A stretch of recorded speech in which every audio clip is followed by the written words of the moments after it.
Hmm.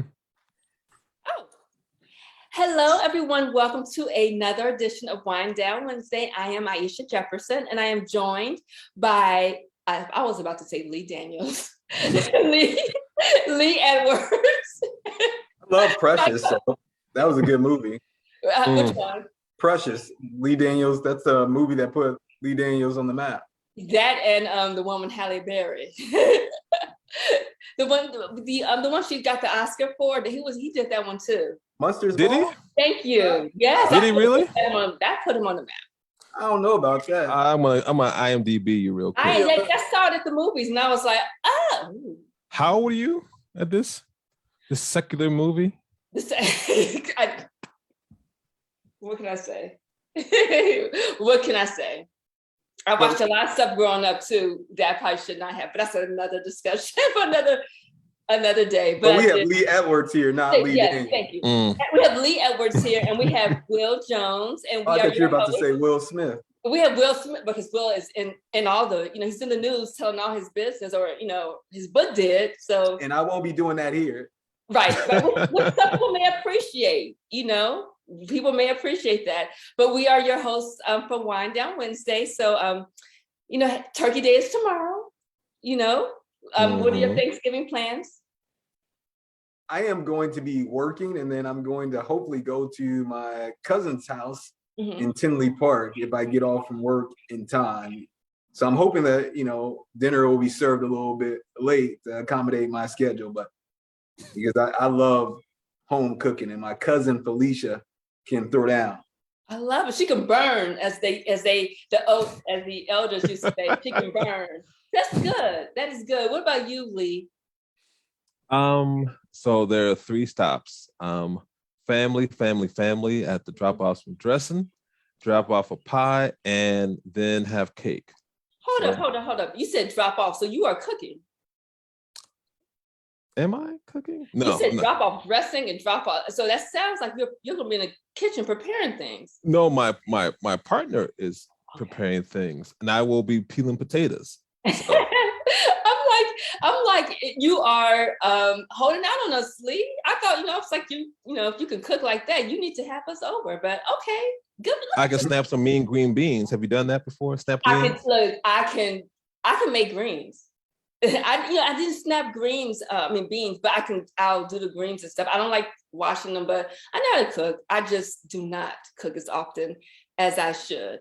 But I know how to because I like to eat. So I figure if you like to eat, you need to know how to make the meals that you like to eat. That's my philosophy. Excuse me, I'm not being rude by looking down. I'm trying to share this on my social media pages, and I'm having a little trouble. So I think I got it. So that's why I'm looking down. I'm not like texting, anybody else. I'm here with you present. Right? No. It is shared now. So I can focus. Well, you know what? I'm just gonna have to share it later because I'll just share it later. And cranberry sauce. So, you guys serve cranberry sauce with the meal, because the cranberry sauce, I think I heard was becoming a little hard to get. If I'm not, I think my mom shared that with me. So she grabbed like all the cranberry sauce because she heard that it was going to be hard to get. So what about you guys? Are you big on cranberry sauce? She didn't leave any cranberry for anyone else. My mama was like, this is the season of being thoughtful, not, taking everything. Well, in my family, we don't, and I don't eat cranberry sauce. So let me put that out there. I've never. Glad I don't shop at your neighborhood grocery store. Look at that, Will. Yeah. Your mom's store. My mom and my family, this is a tradition that came from my dad's mom. We eat cranberry sauce, or cranberry sauce is also served with tuna fish. So I'm not sure why my grandmother did that, but that's hold on. What? Yeah. We can't slip that in. We gotta explore that. Yes, tuna cranberry fish? sauce is served with tuna fish, and so we ate a lot of tuna, especially on Fridays. We ate a lot of seafood. So I'm not sure how that came to be, but that is what happened. I will ask my aunt the whole thing behind that because I am not sure, but I will get an answer. And I will share it with you next one. I'm curious about that, but I don't eat cranberry sauce. I wasn't that curious. So I want to move along a little bit. NABJ Chicago. We have committees and we need members. So, again, you do not have to be on the board to serve our wonderful chapter. You can just, be an active member like Will and I am. And if you do want to run for a board seat, you can do that like Lee, who is our VP of Digital. So again, we need people to, keep this thing going. But all the committees could use some members. So I just want, if you're interested, reach out and do that. Also, while we're talking about things, all journalism, we have a special guest tonight, Ashleigh Fields, who is the editor-in-chief of The Hilltop of Howard University, the oldest Black collegiate newspaper in the country. So that's very exciting. And Giving Tuesday, Lee, do you mind talking a little bit about that? Sure. So NABJ Chicago is participating in Giving Tuesday, and this year we're looking for donations for scholarships, as well as we're looking for donations to support NABJ Chicago area people heading to the national convention. Hopefully we'll have the national convention 2020 in Las Vegas, and if so, we want to make sure that we're 2022. Sure, we don't want right. to repeat a 2020. So you're right. So we want to make sure we can send some young people to Las Vegas for the convention in 2022. So if you know someone who might be a good fit, might be someone we could support, please let us know. And we want to make sure those donations are rolling in. Okay, cool. Thank you. Also today, everyone, I'm sure if you are subscribed to different push notifications, you heard about the Ahmaud Arbery murder trial verdict, that all of the men who were charged with his murder were found guilty. So I just wanted to see, what your thoughts on that. I didn't cover that story, but I obviously referenced it, covering a lot of the protests and things that happened, last year and earlier this year. But I edited a lot of stories about, a lot of those stories covering that case. But I'm just curious, what are some of the things that you guys have noticed in terms of like your friends or on social media in regards to those verdicts coming through? So that was my story today. I was working on another story, and then when the verdict came in, I had to shift gears, and I went down to Federal Plaza where it was a small group at the time when I was there. They were setting up for a demonstration. They were calling it a celebration. So I talked with a few people before this demonstration at Federal Plaza. One person, the executive director of Black Lives Matter Chicago, Amika Tendanji.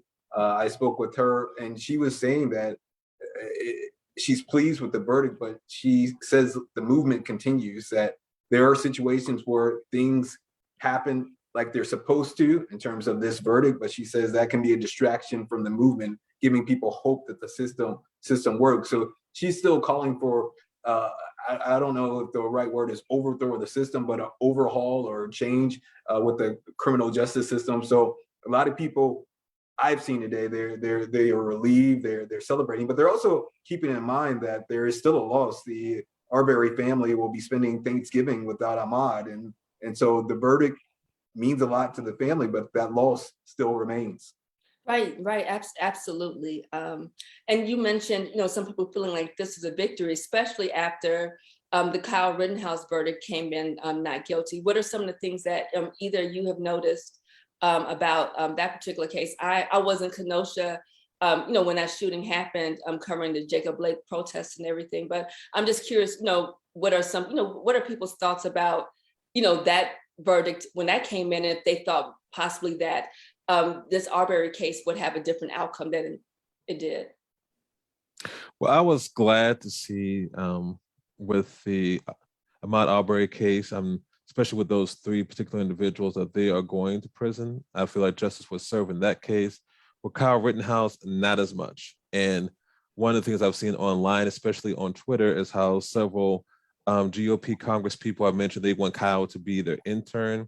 I think I saw a photo of Kyle with former President Donald Trump, smiling for the camera, and it sends a bad message. And I feel that justice can be, slow, or sometimes it seems as though we're not getting what we're all looking for, particularly in the African-American community. But I'm glad that today was a solid reminder that it can work and that there are good people out there. There's reason to hope.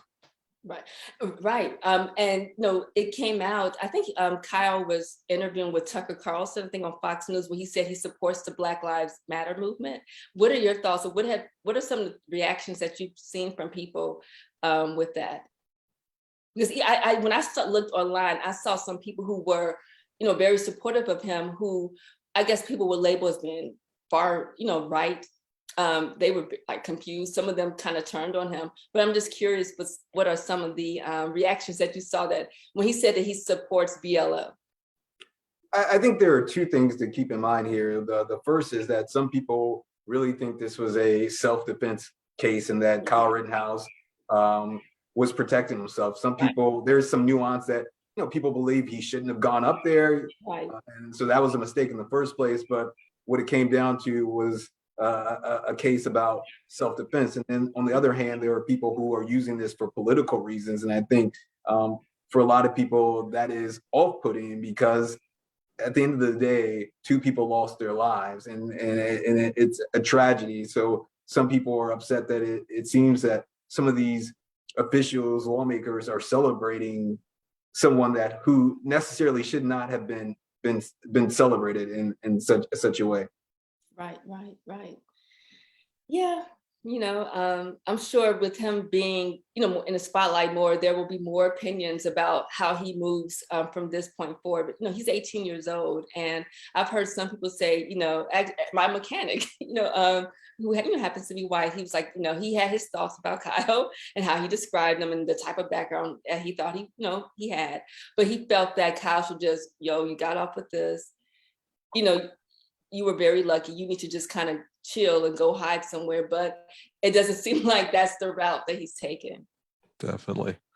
But I think that this will be a fine time, like on a more positive note, to invite Ashleigh Fields to join us for our next headline and also discuss the amazing work that she's doing at Howard. Yes, Howard University. We love Howard. Yes. Spent a lot of time on that campus. Do tell. No, don't bear the lead there. Oh, hey, Ashleigh. Hi. Hey. Hi. Hi, Ashleigh. Hi. Oh my gosh! So, are you? Did you have any midterms or anything that you had to do today, or are you just relaxing? No, we're coming up on finals, so I definitely spent a lot of my time today studying and getting prepared for that, as well as finishing up assignments for the semester. So I've been busy. Okay, I'm sure, not just with school, but Howard has been, a lot of stuff has been happening on campus. Now what year are you again, Ashleigh?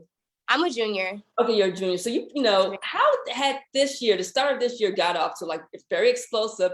How were you shocked with some of the things happening with the students pushing back on some of the treatment they felt that they received at the school?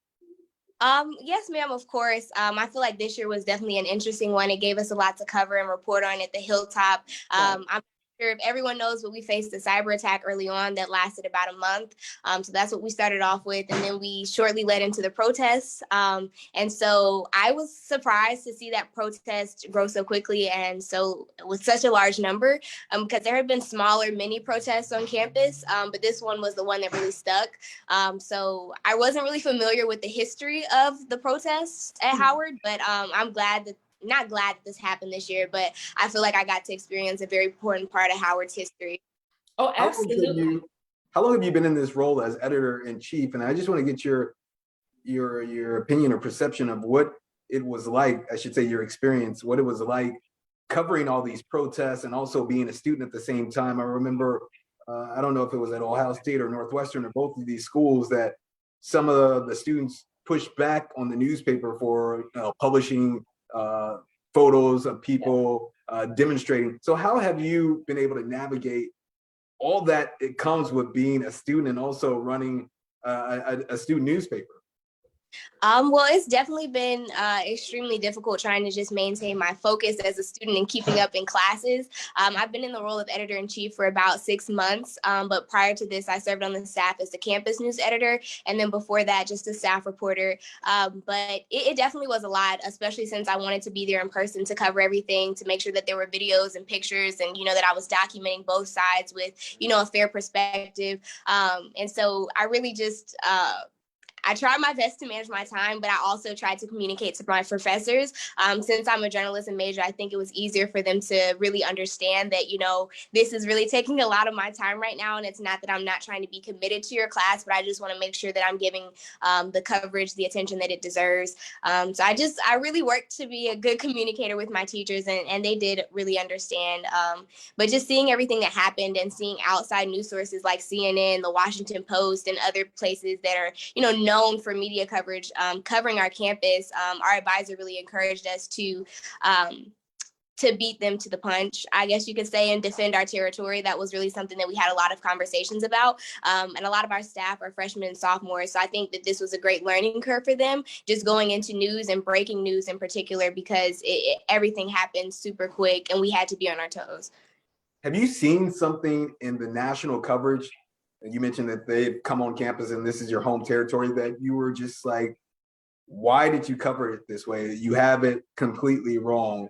Have you noticed any stories where you're just like, hold up here? Yeah, I definitely noticed a lot of stories that didn't really flesh out why they were protesting. A lot of people knew that they were protesting because of the mold in the dorms, but one of the things that I think a lot of them missed was the fact that they stayed after there was a town hall hosted by the Howard University Student Association, because they were upset that no members of administration showed up. So really what sparked the protest was the disconnect between administration and communication. And so that's what inspired and led to it, being fueled over 33 days. So I don't know that a lot of news sources were able to really understand or put that perspective into their stories. And that was something that I saw missed a lot. And I also saw things that were poorly communicated, just as far as how students were being encouraged to, leave the building or told that they were going to be expelled, or some of the threats they faced and overcame while being out there. And just lastly, I would say the organizations from DC that came locally, Freedom Fighters DC, in addition to Harriet's Wildest Dreams. Chuck Modi was a journalist who was doing a lot of reporting at that time. So there were a lot of other parties involved that weren't just Howard students. And I don't know that their perspective really got told or shown in the coverage. Did you receive any support from NABJ Washington, D.C. during this time? I definitely was able to speak with Mr. Corey Atkinson. He also provided us with an invitation to the media ethics class that they were hosting. So we were able to work alongside the Washington Association of Black Journalists a lot. And so I definitely appreciate them for extending a helping hand to not just myself, but all of the reporters who were on staff. Good, good. And you mentioned administrators. One famous one that we can think of is Claire Huxtable, the Felicia Rashad, who was an alumna of Howard.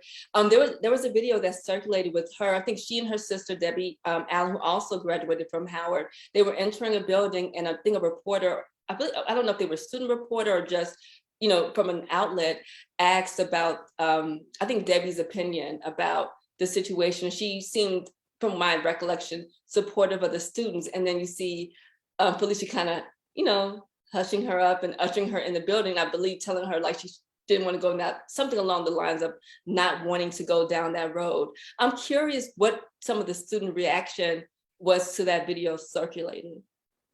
Well, there were a lot of different perspectives, but I think first and foremost, it's important to realize that everyone who actively is attached to the university had a lot on the line in these protests. And so I think that we have to consider that when we are reacting or, sharing our opinion about their approach to, advocating or choosing to be silent and other stuff like that. I know a lot of students were displeased with the response because one of the things that was said was that the students' concerns were addressed. And so over the course of the protest, there was one parent call that was hosted via Zoom, but there wasn't really much opportunity for open dialogue or communication members of administration or staff and students.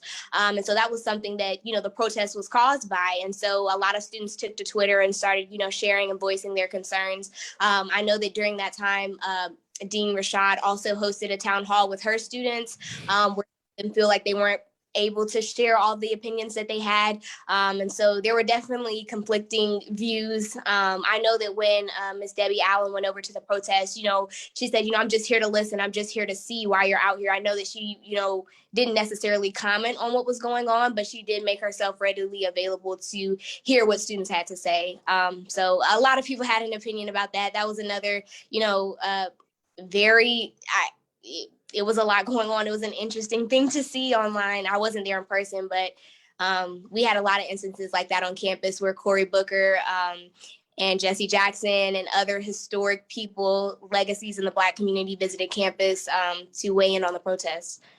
I want to commend you on just your composure and your work covering these sensitive topics. And I imagine it would be difficult to report on a Phylicia Rashad, who I loved growing up in the watching the Cosby Show and just thought she was so great. And I still admire her work, even though I've been troubled by some of her comments. But that brings me to this question: how difficult is it for you when you're covering these famous people who are on your campus, some working on your campus, and knowing that people in the Black community hold them to such high regard? Do you approach the work differently? I will honestly say that I do not, but I am Right answer. When it comes to that. I do think that there is a large intimidation factor that comes with being on the campus of Howard University and being located in Washington, D.C., where there is so much on the line. But I think part of growing into your true self as a journalist is understanding that you're here to tell the truth, regardless of how that makes other people feel. And I think that, this is the time period. A lot of my colleagues are also saying that, we're dealing with some of the most well-trained media people in our life. These are people who have worked with PR agents and who understand how to truly present themselves to the public. And so I think that it makes it a huge learning curve for us to learn how to ask questions, but also in this situation, I think I've truly seen that journalists are watchdogs. And I saw how our situation on campus as students was affected by so many of the media sites that chose to cover the situations that were going on. And that was admirable to me as someone who's rising up in this career. Now, with that, can we just give a round of applause? Yes. That was well said. It was. I'm very impressed by how you're presenting. presenting A cover letter somewhere. Yeah, you're applying for jobs. No, absolutely. I have friends who worked for the Hilltop, so I'm, so I, feel a brief connection with that. But I'm just very much wowed by how, again, your composure and, just how professional that you're presenting yourself. So thank you. Thank you very much. You should be very proud of yourself. With that, Ashley, I'm kind of curious. There's so many things going on. How do you decompress? How do you, like, you and your staff or your friends, sort of just relax and let your hair down, or, deal with all these things that are happening? For me, I really do like to reflect on situations. So I always find it important to really have conversations with my friends about what's going on campus. And for my column and my editorials, I really appreciate their opinions on campus because, they're perspectives that, everyone might not consider or might not get to hear, but they're the experiences of the average student. But to decompress, I like going out in DC. Like this year, I would say I found a new love for my city, just experiencing go-go culture or just, seeing the art and the history and specifically the Black history that lies within the city is amazing. Learning more about Benjamin Banneker and, just people who fought in the city for us politically and for our civil rights, that's something to admire and appreciate. I know that that's something we all as students like to do. Going out to the monuments and the free museums definitely poses a lot of opportunity for us. Okay. I have a question. Where does this come from? I mean, you're handling yourself extremely well. What prepared you for this role as editor-in-chief? Right. Well, first I would have to say that my mom has been a huge inspiration to me. She's a journalist locally here in Charlotte, North Carolina. And so I feel like I've really been able to learn from her and how she handles situations with, media or interviews or just presenting really well. Definitely have to shout out my high school newspaper. It's called The Eagle. I went to East Mecklenburg High School, and we were, a nationally acclaimed newspaper, a statewide paper. And so I really feel like I learned how to write and not just write like as a student writing essays, but write with news and write with breaking news. We had quite a lot going on during the time period that I served there as well. So I feel like that really prepared me to go out and, make a name for myself or at least try to. So what's next? So what is your goal? I would have to say that my goal is, I don't know if I want to continue in just print journalism. I've also heavily considered broadcast. So I'm really just trying to figure out which way I want to go after graduating. Broadcast journalism is my major, so that's something I'm looking into as well. Well, after we get off this call, let's exchange contact information. I'm a broadcast journalist. I'm a reporter at the ABC station here in Chicago. So we can connect. And I love Charlotte too. So Charlotte, I used to live in Greenville, South Carolina. So I would drive up to Charlotte for food and just like to hang out, go to basketball games. So shout out to Charlotte, and shout out to your mom who has prepared you for this role. What has been the biggest challenge? I would say my biggest challenge has been, I would say fighting to tell the truth. The situations that we went through at Howard, not only as students, but just as affiliates of the university, it caused me to question myself. And even my mom, she was like, look at this from a different perspective. Look at this as from the perspective of people who love Howard University and, feel that covering this is tarnishing its name and its legacy. And this is embarrassing to them. Also think of this from the perspective of administration who feels like they're genuinely doing the best that they can to address these situations. Think of this from the perspective of a student who's seeing TikToks about their dorm room online and, is embarrassed. But, at the end of the day, this is our truth. This is the truth of our university. And so I think balancing all of those perspectives, in addition to receiving those opinions, we have 16.4K followers on Twitter, and I'm actively able to hear and see how people are reacting to our coverage. And that was the newest experience for me. It was the most emotionally conflicting experience for me. And I would say that mentally, it definitely took a toll, but I think it makes me stronger because I do want to continue to not only cover national news, but international news, which I know will have a large effect on not just myself, but other people. And so I really want to make sure that I'm prepared to handle all of the criticism and commentary that comes from that and with that. So I'm glad that I chose Howard University. I'm glad I chose the Hilltop.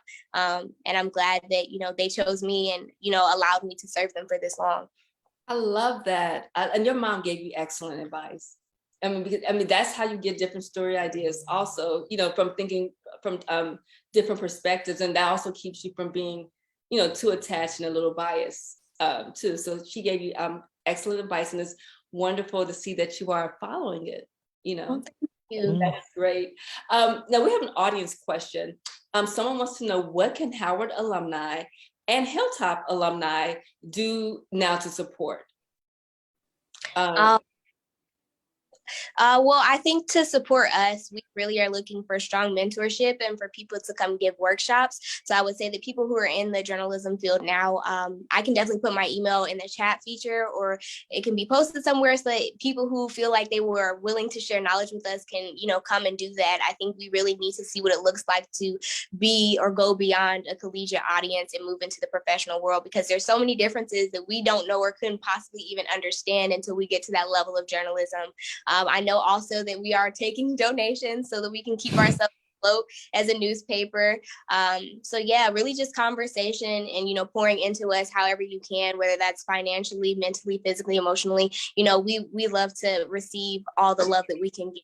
So I love that. Now I work for my college paper, so I know the experience that you're going through. And one thing that's important is making sure that you get the proper training and advice from those who will succeed. So do you have any advice for your successor, the next editor-in-chief of the Hilltop, once you move on?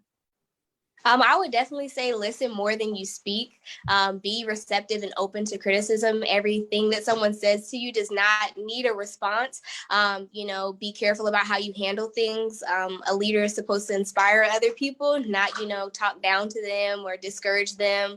So it's always really important to uplift everyone around you and keep them motivated to continue. Because I know sometimes it can be hard, when we're getting a lot of criticism or corrections. It can make people feel like, maybe this isn't for me. But in journalism, I think we all know that, we're continually growing into our best selves. We're continually, pushing for the best or better versions of our story.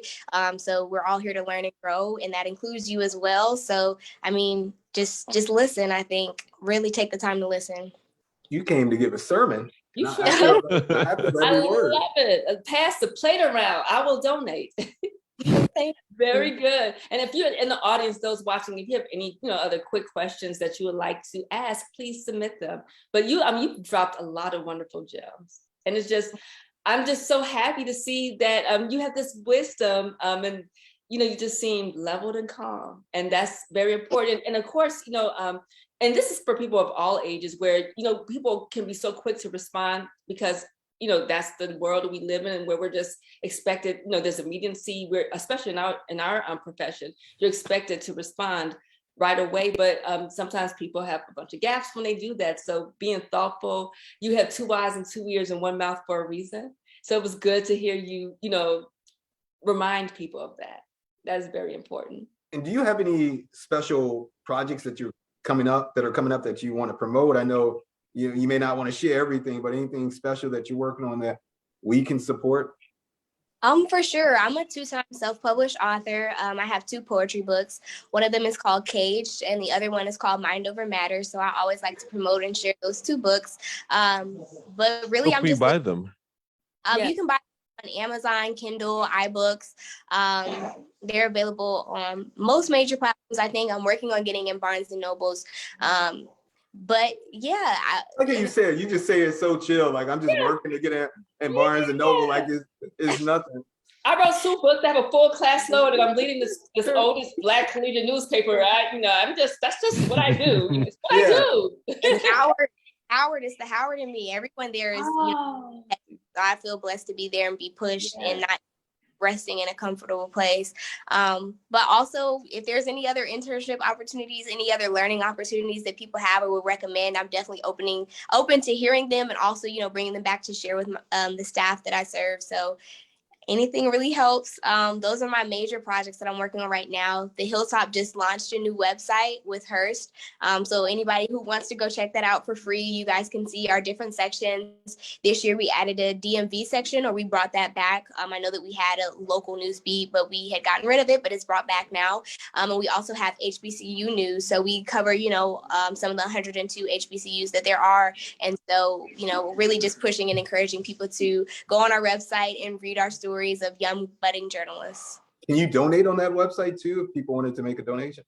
Yes, we have a donation tab up on the website as well. So that's definitely something you guys can click on if you're interested to share what you can. Wow. Yeah. Wow. This has been I'm inspired. I'm inspired. Like, can you be my mentor? Right. How'd you always get those 2 books and get those 2 books out with a full class load and running a student paper? Girl, give us tips. What am I doing with my life? Right. Watching Jeopardy, Wheel of Fortune. I mean, I know. But yeah, we really, really appreciate your time, and thank you so much for Ashleigh, for joining us. So we'll let you get back to. I know it's Thanksgiving break, so you probably gonna try to get some samplings of food. Hopefully somebody in your family's cooking. I'm ready for a home cooked meal. Yes, tomorrow's gonna be good to me. Before we let you go, I have a quick question for you too. Something like a little more light and fun. What are the favorite things you're looking forward to for this Thanksgiving? Are you doing any Black Friday shopping? What does your next few days look like? She's writing a poetry book, right? Getting another book published. Amanda Gorman out here. Yeah.